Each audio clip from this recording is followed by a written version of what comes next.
Hey folks, Brendan here from Bluelight. Now, if you're in the police recruitment process or you're going for promotion in the police or a specialist position in the police service, then there's every chance that you could get asked what's called a forward-facing question. So in this video, I'm going to show you how to answer one of those questions in a way that's enabled hundreds, actually thousands of my clients over the past few years to succeed. Now, forward-facing questions are the sort of questions that start off with things like, how in the future as a constable will you engage with members of the community? How in the future as a sergeant will you enable a culture of performance? How in the future as an inspector will you encourage and enable a ethical culture in the workplace? I know they're really tough questions.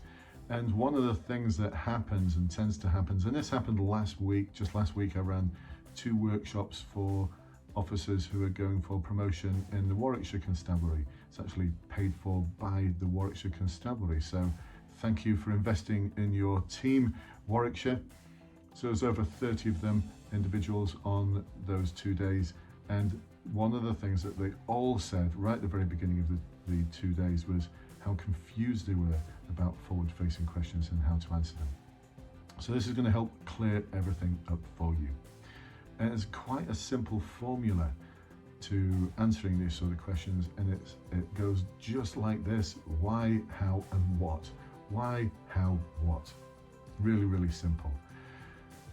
Now, the why is where you start talking about why collaborating with partner agencies is so important, why engaging with communities is so important, why challenging performance issues is so important, why challenging inappropriate behaviour is so important. Whatever it is that you've been asked about, this is your opportunity to talk about why it's so important. Now, there's further detail you can go into there, and that's the sort of detail we go into on our weekly webinars where we actually practice these sort of questions. If you want to find out more about those webinars and the online courses that are behind them, then check the links below. And also, I'd love it if you could check my Trustpilot reviews as well. Really, really proud that we've hit over 500 genuine Trustpilot reviews. Just read them. I'm so pleased. Every one of them 5-star. It's just amazing. Thank you for the kudos, folks. Thank you very much. Really, really appreciate it. So, once we've described why whatever it is so important, we can now talk about the how. Now, what most of you tend to do is to go into a sort of shopping list format. You talk about how I'm going to do one-to-ones, I'm going to have an open door policy, I'm going to sit down with my sergeants, whatever it might be. It's just this like shopping list of things. And the thing is, by the time I got to the end of the shopping list in terms of listening to you, I can't remember what the first ones were. I mean, it's just rolling out the same old stuff. And it's not providing any detail at all. It's not giving me an insight into the sort of leader that you're going to be or the sort of police officer that you're going to be. So what I recommend is that you describe no more than 3 specific things that you're going to do. You can get away with 1 specific thing if it's really detailed and helps nail it, but certainly no more than 3. I think 2 is really good. This is 2 specific sets of actions that you're going to introduce. And you could also introduce a bit of a scenario. So if you're really confused about how you're going to collaborate with partner agencies, you could create a scenario where in the future, as a constable, as a sergeant, as an inspector, whatever it might be, the team that you work with or the team that you are supervising having difficulty in engaging and collaborating with another agency such as mental health services, social services, particularly in respect of whatever it might be, vulnerable people, in which case you're linking it back to the why. And then you can talk specifically about how you're going to address that issue.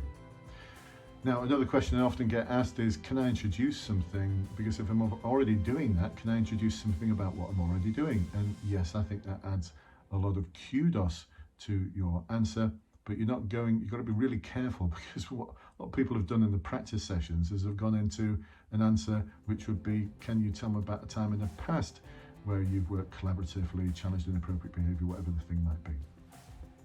That's not the answer to the question. What they're looking for is how in the future you're going to do this. Now, what I think they're also looking for is something that's a little bit bold, a little bit different, because certainly the police service doesn't need the leadership of yesterday. It needs the leadership of the future. So if you're going for constable, then you're the next 30 years. If you're going for sergeant or inspector, then the people who are interviewing are likely to be retired by the time you've got 5 or 10 years service in that rank under your belt. And so they're looking for something different, looking new, something a little bit new. And that's what we focus on as well in the webinars, is exciting ideas. The sort of ideas that get feedback like exceptional. Just recently, I've had quite a few of my candidates pass and they've been getting feedback to say how exceptional their interview was. On one occasion, one of the written bits of feedback was, "You had us on the edge of our seats." That's exactly where we need them to be, folks, on the edge of their seats, listening to you, thinking, "I'd be an idiot if I failed this person." So there you go, folks. So far we've covered the why, we've covered the how. Now the next part's really important. What is it actually going to result in? So when you've done this, what changes is this going to result in? What positive changes is this going to result in? What value is it going to add to the constabulary and ultimately to the communities that you're a part of, to that legitimacy which is so needed in the police service at the moment? So there you go, folks. There's a really interesting and exciting model for you, and you might be thinking, never heard of it before, or you've never heard of it before because you've not watched this video, or you're not part of one of the webinar groups that we meet every week. We discuss how to, and we practice, more importantly discuss, we actually practice these answers so that on the day of your interview, whether it be a promotion board or recruitment interview, you're coming across not as rehearsed or unsure, you're coming across as prepared and confident. That's where we need you to be.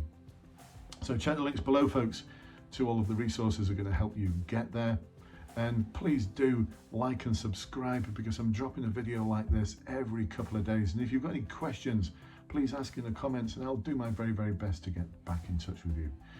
I hope to see you on one of the webinars where we can actually practice this in the future. I'll catch up with you soon, folks. Bye-bye for now.